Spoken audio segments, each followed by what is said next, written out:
So concept of Tridosh, Dhatu, Upadhatu, and Agni. We gone through all these slides. What are the topics covered? From introduction to the Garbha Kranti, and we discussed about that. And functions of Panch Mahabhut in fetal development, we have rough idea about that. And Ras is the initiate first धातु you can say.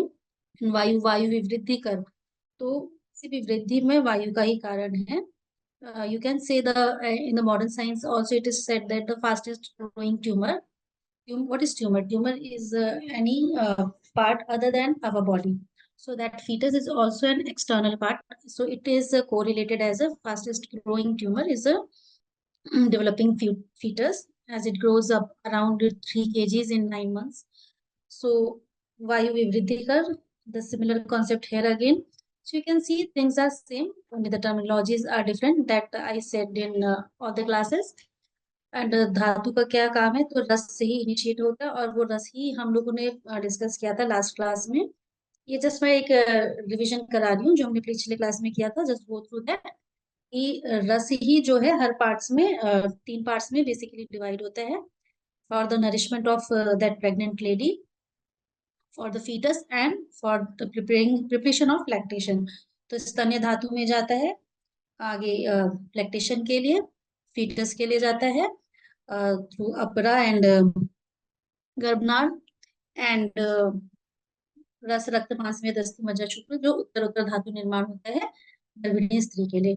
और रक्त से ही अपरा का निर्माण माना गया है, रस से रक्त और रक्त से अपरा, that is for the placenta. And foetal nourishment के बारे में हमने पढ़ा. और मासानुमासी गर्भ वृद्धि की प्रथमे मासे कलल जाते जैसे कि घन रूप होगा तो पुरुष, अर्बुद नपुंसकम, तो ये हमने पढ़ा. और बेसिक कॉन्सेप्ट्स क्या है अंग प्रत्यंग बनने के, वो बाकी के टॉपिक्स हम आज देखेंगे. So it's the according to the age classification. ये धातु से अंतर शुक्र बाह्य शुक्र का कॉन्सेप्ट और आर्तव और शुक्र की डेफिनेशन. ये काल के अनुसार मेंस्ट्रुअल साइकिल का डिविजन्स. गर्भ उपघात गर्भाव क्या क्या है, इस फीटस को किससे बेनिफिट होता है और किससे उसको दिक्कतें आ सकती हैं, वो भी सारे भाव उपघात गर्भाव बताए गए हैं. और पंचमहाभूत के क्या रोल है, आकाश वायु अग्नि जल पृथ्वी का शब्द स्पर्श रूप रस गंध जो उनका धातु है उसी के अनुसार वो इंद्रियों के निर्माण में भी काम करते हैं. फॉर्मेशन ऑफ रिलेटेड इंद्रिया एंड धातु डेवलपमेंट, गर्भ उत्पत्ति, प्लेजेंटा के बारे में भी हमने देखा. और ये आप लोगों को क्लियर था ना, मासानुमासिक वृद्धि लास्ट क्लास में हमने डिस्कस किया है. अगर कोई प्रॉब्लम हो तो हम रिपीट कर सकते हैं, नहीं तो ये पूरा 9 मंथ्स की हमने डिस्कस किया था. अब विद फीटल नरिशमेंट, तो रस जो है वो विमेन बॉडी के नरिशमेंट के लिए है और 3 पार्ट्स में, मिल्क फॉर्मेशन और फीटस के लिए. और भोज चीज को केदारी कुलीय न्याय के अनुसार कहते हैं कि इसमें रस का ही कहा गया, तो मीन्स केदारी कुलीय न्याय एक एक उत्तर उत्तर धातु के साथ जाता है, तो ऐसा भोजडी ने कहा है. Now when you come to the development of organs, तो ऑर्गन डेवलपमेंट में भी स्पेसिफिक बताया गया है. ऑर्गन डेवलपमेंट में भी स्पेसिफिक कौन सा दोष या धातु स्पेसिफिक इन्वॉल्व है वो बोला गया है. तो लिवर या स्प्लीन जो है यकृत प्लीहा, वो रक्त से ही बेसिकली निर्माण होता है उसका. और ये ऐसा सुश्रुत जी का है. ये आप सुश्रुत शारीर स्थान, मैं बार बार कह रही हूँ, if you are doing this course so you have to keep your Sushruta Sharira Sthana and Charak शारीर स्थान विद यू ऑलवेज. मतलब और भी पार्ट्स ही, but these are the most of the 2 important parts. तो ये सारी चीजें उसमें भी दी हुई हैं. यकृत प्लीहा का निर्माण सुश्रुत जी रक्त से कहते हैं. और वाग्भट भी सिमिलरली इट इज ऑफ सार ऑफ द रक्त, और उसमें थोड़ा सा समान वायु का भी रोल बताते हैं. लंग्स यकृत के बाद फुफ्फुस का निर्माण, ये इन्होंने इसको रक्त के सार से कहा है और वाग्भट ने इसको सेम रक्त के सार से कहा गया कि जो रक्त है फिर उसका भी जो एक सार भात कह लीजिए एक्सट्रैक्ट लाइक ऑफ है, तो उससे लंग्स का निर्माण, फुफ्फुस का निर्माण माना गया है. और रक्त के फेन से भी उत्पत्ति इसकी मानी गई. फेन इज लाइक बबली स्ट्रक्चर और वो एल्वेलाई का स्ट्रक्चर जो होता है वो भी बबल लाइक होता है। It should be the better version is रक्त के फेन से भी होता है। एंड सीकम, ये किट ऑफ रक्त, जो रक्त है उसका जो, रक्त के भी जैसे उसके डिविजन्स करेंगे तो उसका जो किट भाग है, मल भाग है, उससे सीकम की उत्पत्ति हुई है। और इंटेस्टाइन, एनस, ब्लैडर, इसके लिए श्लेष्म और रक्त का जो सार होता है, श्लेष्म का जो सार होता है, और जो पित्त और वात का उसका इन्वॉल्वमेंट रहता है, जो मेटाबॉलिज्म होता है। तो बेसिकली इंटेस्टाइन, एनस और ब्लैडर के लिए श्लेष्मा का सार भाग है, और उस श्लेष्मा को भी वात और पित्त ने और फर्दर डिवाइड करके, तो आप इस ऑर्गन्स में मतलब आप कोरिलेट करके देखेंगे तो यही रोल है कि नीचे की तरफ अधोगत वात का इन्वॉल्वमेंट रहता ही है, और वो सीकम वगैरह आते आते, और फिर पित्त भी एक डाइजेस्टिव फायर रहता है, तो उसके फंक्शन के साथ भी कोरिलेट करते हुए जा सकते हैं। और जिह्वा, टंग का, इट इज सार ऑफ कफ, रक्त एंड मांस। तो कफ, रक्त और मांस के सार से जिह्वा का निर्माण होता है। एंड सिमिलरली वाग्भट भी यही, सार ऑफ कफ, रक्त एंड मांस, ये जिह्वा के निर्माण के लिए, दैट इज टंग। उसका स्ट्रक्चर भी आप देखेंगे कि श्लेष्मक, जो स्टार्टिंग में डाइजेशन स्टार्ट होता है, और उसका टेक्सचर जैसा है मांसलाई, और उसके वर्ण से, तो कफ, रक्त एंड अमाइलिस वगैरह, you can correlate with that. कफ, रक्त और मांस से जिह्वा का निर्माण। स्त्रोतस, वायु और पित्त। तो पित्त को वायु विभाजित करते हुए स्त्रोतस एक हॉलो स्ट्रक्चर है, तो वायु तो होना ही है वहां पे। एंड स्रोतस जो हम लोग रहते हैं, तो जो भी ग्लैंड्स के सीक्रेशंस वगैरह रहते हैं, तो you can correlate with that कि उसका फ्लो हो रहा है पित्त लाइक सीक्रेशंस का, तो कहीं ना कहीं उसका इन्वॉल्वमेंट रहेगा ही। तो वात एंड पित्त का स्रोतस में इन्वॉल्वमेंट है। और पेशी में मांस का इन्वॉल्वमेंट है। मांस पेशी जैसे है, तो पेशी मांस से डिराइव्ड है। वो मसल्स का ही आगे फर्दर जो रहता है क्लास डिविजन्स करके। और शिरा स्नायु जो है उसका मेद से है निर्माण। और वृक्क, that is kidney, that is सार ऑफ रक्त और मेद। तो रक्त से, एक्सक्यूज मी मैडम, इसमें जो लिखा है पेशी, पेशी लिखा है प्लस, प्लस लिखा है, इसका मतलब क्या? वायु, पित्त एंड लंग्स? हाँ हाँ हाँ, वात पित्त के साथ मांस का इन्वॉल्वमेंट आ गया, तो वो पेशी हो गया। कि यही ना कि पेशी आगे डिवाइड होता है, तो वायु विभजित है, तो वो विभाजन का काम कर रही है। तो वात, पित्त एंड मांस, और शिरा स्नायु में वात पित्त के साथ मेद का इन्वॉल्वमेंट हो गया, तो फिर वो शिरा स्नायु का निर्माण होगा। तो सिमिलरली एक उत्तर उत्तर धातु जैसे वृद्धि करते हुए आप, just to recall, you can say कि रक्त से यकृत प्लीहा, लिवर एंड स्प्लीन। फिर उसके बाद रक्त के साथ अगर मेद आ गया तो वृक्क, किडनीज का निर्माण हो रहा है। और रक्त के साथ कफ आ गया तो हृदय का निर्माण है। और रक्त के साथ मांस और कफ आ गया तो जिह्वा का निर्माण है। तो उत्तर उत्तर धातु कई बार ऐड होती हैं या डिलीट होती हैं, और आप अगर उसको कोरिलेट भी करोगे तो you will get that, it is easy to recognise कैसे निर्माण हो रहा है। और सिमिलरली साथ में वाग्भट जी का भी दिया हुआ है। तो वृक्क का उन्होंने भी रक्त और मेद के किट से कहा है। सुश्रुत जी ने रक्त और मेद के सार से किडनी का निर्माण कहा है, और वाग्भट जी ने रक्त और मेद का तो कहा है बट उसके किट से कहा है। Testicles, that is total scrotum, सार ऑफ मांस, रक्त, कफ। और सार ऑफ मांस, रक्त, कफ एंड मेद दोनों ने सेम ही कहा है। और हृदय का सार ऑफ रक्त एंड कफ, ऐसा सुश्रुत जी कहते हैं, और रक्त और मेद से वाग्भट कहते हैं। और इंद्रियों का निर्माण में वाग्भट जी कहते हैं कि सारो कफ व एंड रक्त व स्रोतस के से इंद्रियों का निर्माण होता है। तो ये कौन से ऑर्गन्स में बेसिकली कौन से धातु या दोष इन्वॉल्व है, तो उसका एक चार्ट लाइक स्ट्रक्चर है। और ये शारीरिक स्थान में आप चाहें तो डिटेल में भी पूरा देख सकते हैं। और कुछ भी अगर होंगी क्वेरीज तो हम लोग नेक्स्ट क्लास में डिस्कस भी करेंगे। और जो भी कोरिलेशंस रहते हैं कि कुछ अंग प्रत्यंग आपस में या दोष धातु जैसे रस से रक्त, फिर मांस में अस्थि मज्जा, ये दो धातु का इन्वॉल्वमेंट है। तो उसी तरह प्राण जो है, प्राण का इन्वॉल्वमेंट मीन्स काश्यप जी ने उन कोरिलेशंस बताए हैं। तो प्राण जो है बीज धातु से रिलेटेड है, दैट इज बीज धातु इज व्हाट, जाइगोट। तो जब बॉडी में एंटर करते हैं, शुक्र एंटर करता है, आर्तव वहां पे है, फिर उनके फ्यूजन से after the fertilisation fertilized zygote is formed, that is you can say. So beej is enveloped by rakt and bones are derived from the shukra.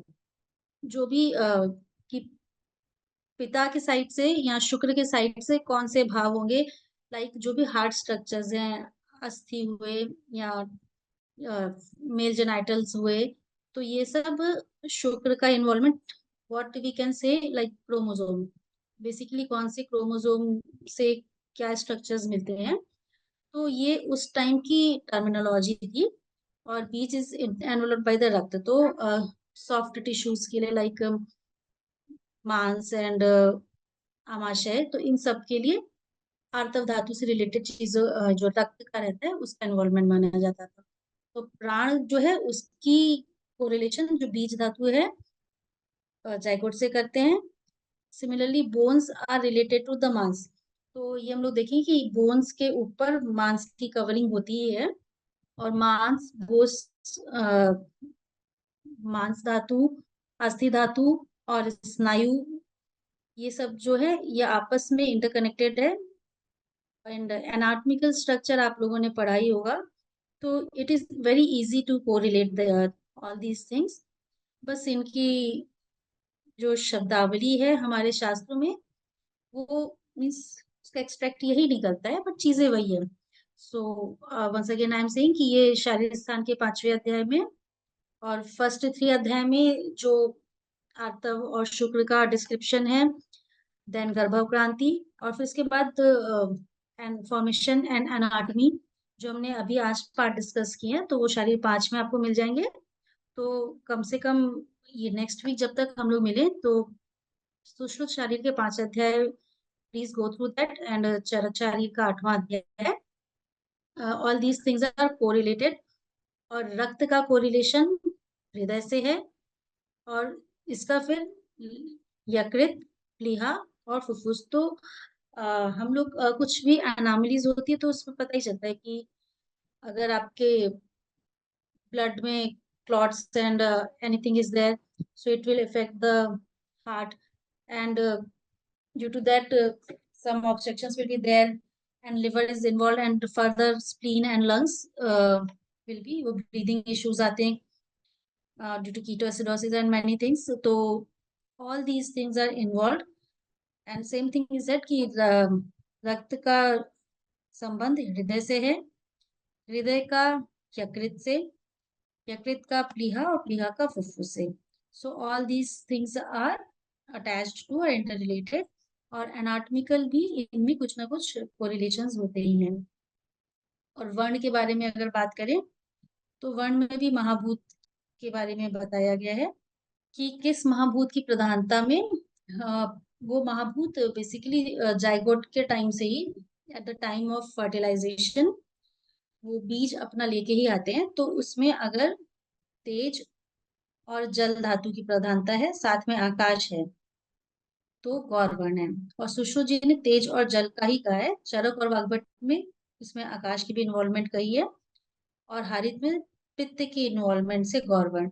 सो हरित जी का थोड़ा सा अलग है ये जो कॉन्सेप्ट है कॉम्प्लेक्शन में। तो पहले आप चरक सुश्रुत को बेस बना के चलिएगा, वो जब आपको एकदम साथ में हो जाए कि इसको, हाँ हमने आज पढ़ा, फिर कल एक बार जस्ट देख लिया या नेक्स्ट वीक देख लिया, और जब वो एकदम, हाँ कि आपको एनी टाइम कुछ भी पूछा जाए कि कृष्ण वर्ण कौन सा है एज पर चरक, तो तेज और पृथ्वी। तेज तो देखिए वर्ण के लिए है ही, complexion is due to that only. तो तेज के साथ जल, जल का मीन्स वो कोरिलेट कर सकते हैं कि गौर वर्ण में जाएगा। और जल और तेज सिर्फ दो धातु माने सुश्रुत ने, और आकाश को भी माना है चरक और वाग्भट ने। और कृष्ण वर्ण के लिए तेज के साथ पृथ्वी दोनों ने मानी है, एंड वाग्भट और चरक जी ने एक वायु को एक एडिशनल बनाया। तो तेज एंड पृथ्वी गिव्स द कृष्ण वर्ण या डार्क कॉम्प्लेक्शन, और उसमें एडिशनल एक माना है वायु को चरक वाग्भट ने। और इधर हारित जी ने क्या माना है, वात और रक्त फॉर कृष्ण वर्ण।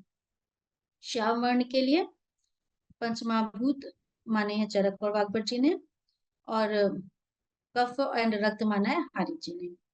गौर श्याम तो सुश्रु जी ने तेज और जल लेके गौर माना है, तेज और पृथ्वी लेके कृष्ण माना है, और गौर श्याम इस इन बिटवीन, तो तेज और जल के साथ आकाश आता है, और कृष्ण श्याम की वो उसके तरफ है, तो तेज और पृथ्वी में आकाश। तो इनके इस दोनों में आकाश ऐड हो गया है। और ये रक्त से रंगल है टॉनी वर्ण माना है। तो जो महाभूत की प्रधानता रहेगी वैसा ही वर्ण आएगा। तो तेज is always there, for the तेज इज फॉर अग्नि धातु यू कैन से। तो वर्ण के लिए तेज धातु डोमिनेट है, और जल है तो गौर वर्ण। ये खुद ही समझ, मतलब इज इजी टू कोरिलेट। और इन्होंने तीन महाभूत माने, साथ में आकाश के ऐड किया है चरक और वाग्भट ने। सुश्रुत जी ने तेज के साथ पृथ्वी में कृष्ण वर्ण, इधर वायु ऐड किया है पंच महाभूत से श्याम वर्ण। और इन्होंने इसके पास के धातु लेते हुए और श्याम में आकाश ऐड कर दिया है, और कृष्ण श्याम में। तो all these about the fertilization and process in short। और बहुपत्यता दैट इज मल्टीपल प्रेगनेंसी का क्या कारण है। वायु विभजते, उसका कर्म ही है विभाजन। तो अगर वायु डोमिनेट करती है eight the time of coitus, so it will result to the bahupatita or multiple pregnancies. So all these about the topics we discussed in this slide. Now thank you for that. If there is any queries or questions, we will discuss. ये जो चीजें हैं आपके एक introduction के लिए है, कि एक रिकॉल हो जाए, चीजें आप सब जानते हैं और इसका कंसेप्ट और क्लियर हो गया। ये एक होता है ना, स्व अध्याय भी एक पार्ट है योग का। आप लोग योग एंड नेचुरोपैथी से भी अगर जुड़े हुए हैं कुछ लोग इसमें, तो स्व अध्याय इज ऑल्सो वेरी इंपॉर्टेंट। तो चरक शारीर स्थान पूरा पढ़िए, नहीं तो आठवां अध्याय तो पढ़ना ही है। एंड सुश्रुत शारीर स्थान भी पूरा पढ़े, नहीं तो शुरू के कुछ अध्याय तो इसमें पढ़ने ही, 5 तक तो अभी जितना हमारा टॉपिक है शारीर 5 तक, please go through that. I am saying again and again. अब ये तो बात हो गई कि ऐसे ऐसे फीटस डेवलपमेंट होता है। फीटस डेवलपमेंट के लिए उसको आहार विहार कहाँ से मिलेगा। फीटल नरिशमेंट के लिए हमने इनमें ही अभी बात की थी। फीटल नरिशमेंट में इस बेसिकली क्या इन्वॉल्व रहता है, कौन सी धातु इन्वॉल्व है। रस का हमने पढ़ा ना, 3 पार्ट्स में डिवाइड होता है। जो गर्भिणी स्त्री है उसमें रस धातु, एक तो उसके नरिशमेंट के लिए, एक फीटल नरिशमेंट के लिए, और स्तन्य में। तो उसी रस से अब जो फीटल नरिशमेंट है कि हाँ बीज कैसा आया, वहां तक ऋतु क्षेत्र अंबु बीजा नाम वाली जो चीजें हैं, कि किस ऋतु में आया, किस क्षेत्र में आया, और बीज कैसा है। बट अंबु, अंबु तो थ्रू आउट प्रेगनेंसी उसको देना है। वो बीज संस्कार बिफोर प्री कंसेप्शन जो भी प्लानिंग है उसको करके बाकी चीजें अच्छी कर सकते हैं। बट ड्यूरिंग गर्भावस्था की कौन से पथ्य आहार विहार गर्भिणी को करने हैं, दैट इज वेरी इंपॉर्टेंट। तो लोलिम्ब राज्य का एक है स्टेटमेंट, तथ्य सती गद आर्तस्य किम औषध निक्षेवणे, तथ्य असती गद आर्तस्य किम औषध निक्षेवणे। तो पथ्य अपथ्य से ही बेसिकली इसके डाइट एंड लाइफस्टाइल मॉडिफाइड होती है। तो अगर भी पथ्य आहार विहार लेगी तो वैसे ही उसके डाइट एंड लाइफस्टाइल में मतलब डेवलपमेंट अच्छा होगा, और नहीं ले कुछ और लेगी तो यही हम लोग को बेसिकली काउंसलिंग करनी है। I am sharing the slides in the group also. आगे का मतलब पूरा फिटल डेवलपमेंट जो है वो होना है। एक तो आहार भी इम्पोर्टेंट है और साथ ही साथ विहार भी इम्पोर्टेंट है, कि what she have to do और what she don't have to do. तो पथ्य, व्हाट इज पथ्य, जो हमारे मन को प्रिय हो या जो चीजें सही हो उसको पथ्य में हम लोग काउंट करेंगे।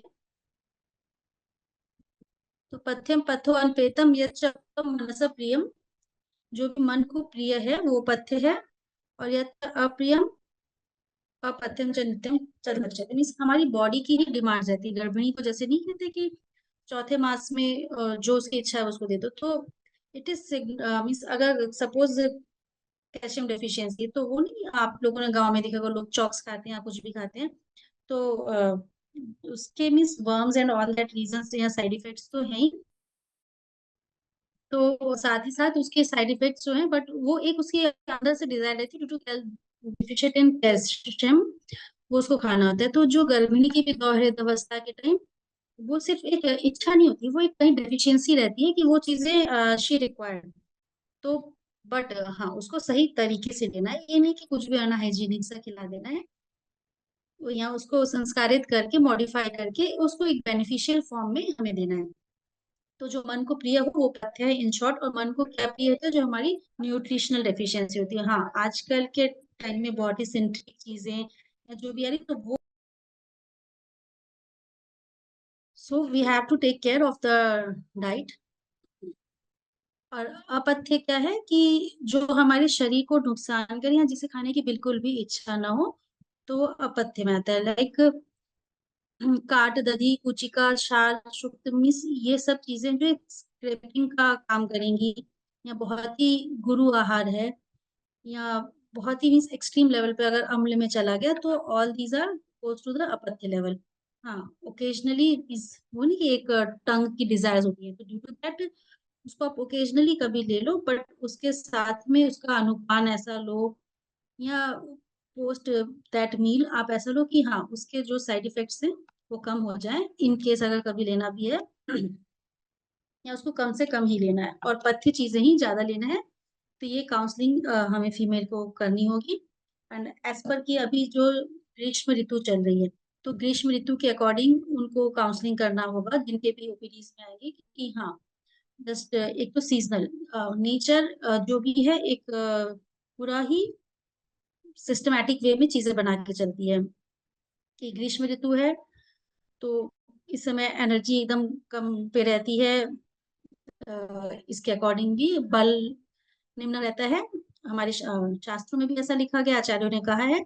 और मॉडर्न साइंस में भी यह है कि आपका due to sweating and all that, कि ग्लूकॉन डी पियो या नींबू चीनी का घोल पियो, ऐसा जो भी रहती है चीजें आ रही हैं, कि वो वाटर लॉस होता है, और साथ में इलेक्ट्रोलाइट इम्बैलेंस भी हो जाता है।